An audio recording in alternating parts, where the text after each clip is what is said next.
take cars of stone to the docks. He stopped at the washdown. He saw a shiny new tank engine. That must be Stanley, he puffed to himself. Stanley and Percy were playing and joking. Both engines had told the workmen to pour on more bubbles. Percy was giggling and Stanley was laughing even louder. Thomas felt left out. He tooted to his friend, but Percy was too busy having fun. He didn't notice Thomas. Thomas puffed on. He was upset.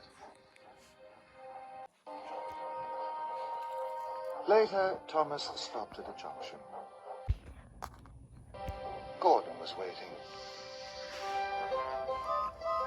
Suddenly, with a whoosh and a whistle, Stanley raced onto the main line with Annie and Clarabelle. They were having a wonderful time. They clattered straight past Thomas. Stanley knows how to have fun, Gordon declared. Thomas watched Stanley disappear. He didn't think it was fun at all. That night, Thomas puffed into Tidmouth Sheds. He was very tired. Tonight, he wanted to be with his friends. Cinders and ashes, he gasped. Stanley was in his berth. Stanley blew a high sound from his whistle. Then Gordon blew a low sound. And Emily trembled a sound no one had ever heard before. All the engines whooshed and whished with laughter. "Hello, you must be Thomas," whistled Stanley. "Hello, Thomas," chuckled the other engine. But Thomas wasn't chuckling. He didn't like Stanley doing his jobs, or pulling his passenger cars, or being everyone's best friend. But laughing in his berth at Tidmouth Sheds was worst of all. I have to get back to Great Waterton, he huffed. I have work to do. And he chuffed quickly away. Thomas wished Stanley had never come to Sodor.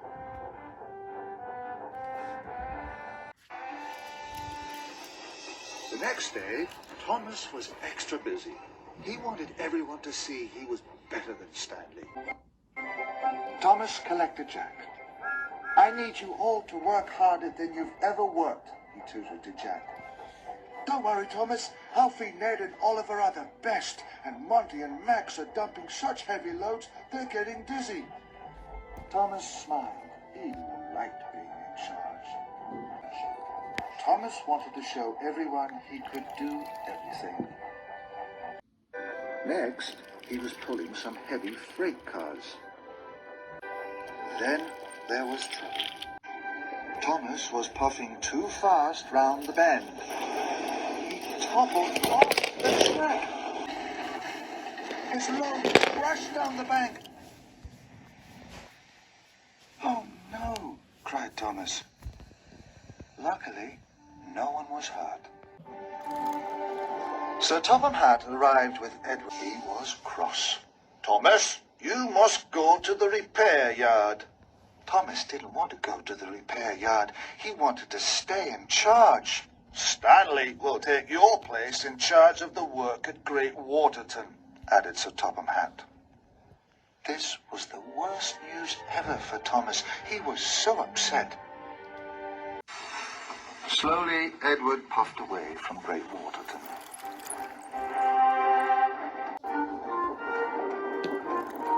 Edward had to stop at a signal. Stanley chuffed cheerfully towards them. "Bad luck, Thomas," he whistled, and he puffed away. In the distance, they could hear the other engines cheer. "Welcome, Stanley!" Thomas was cross. "I found Great Waterton," he hooted. "I'll be back. I'll be in charge again. Then everyone will see I'm more useful than Stanley." Edward's signal changed to go, and he puffed on. Soon, Thomas was as good as new. "Now I can get back to my job at Great Waterton," he tooted. Thomas couldn't wait. He chuffed cheerily out of the repair yard. Thomas was very happy to see his friend Percy. "Hello, Percy," he tooted. "I thought Toby was to pick up workmen." "Hello, Thomas. Stanley has given me extra jobs because he says I give very smooth rides," peeped Percy proudly. "Tomorrow, Stanley and I are going to work together on the tower." Thomas didn't want to hear about Stanley. He was upset.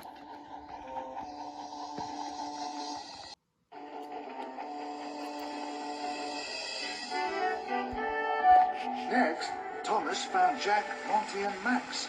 They were very busy.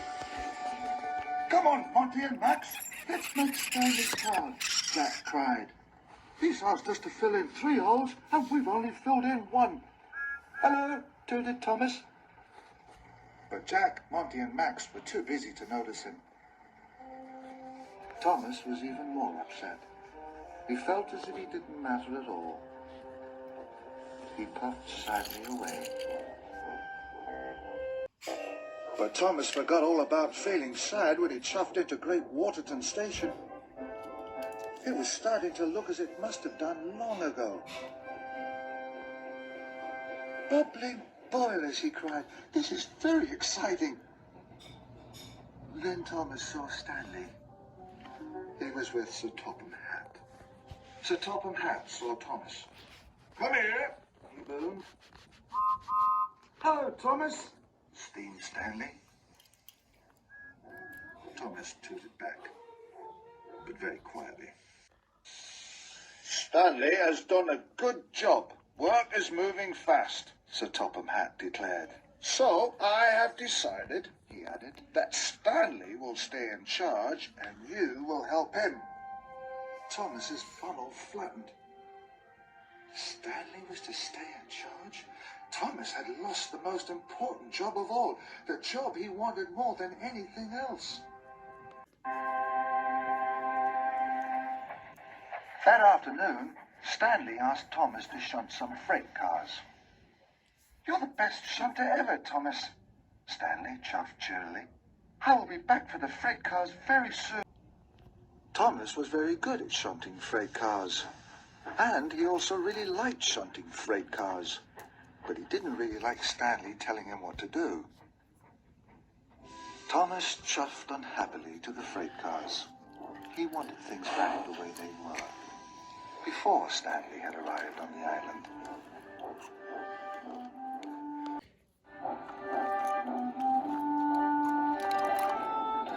Thomas shunted lots of freight cars. Stanley had to take them up the steep hill out of the town to the wharf. Suddenly, an idea flew into Thomas's funnel.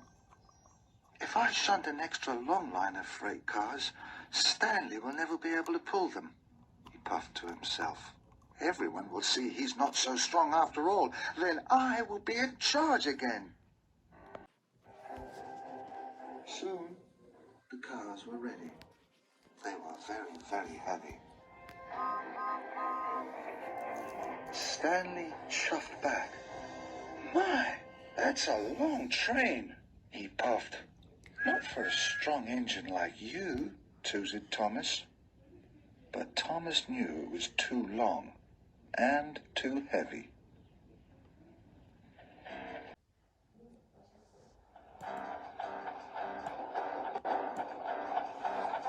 Stanley started up the hill.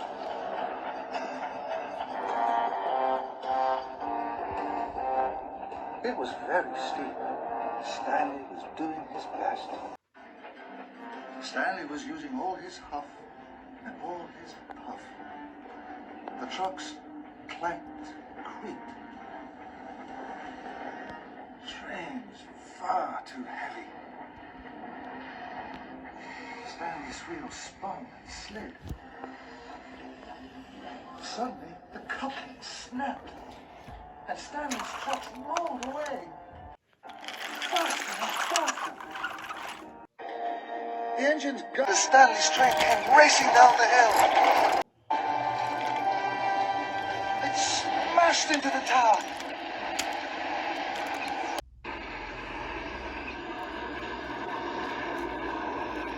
as the tower crashed to the ground, bricks and dust exploded everywhere.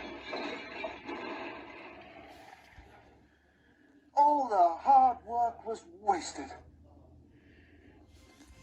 The engines gasped in horror. And Thomas felt worst of all. He knew it was all his fault.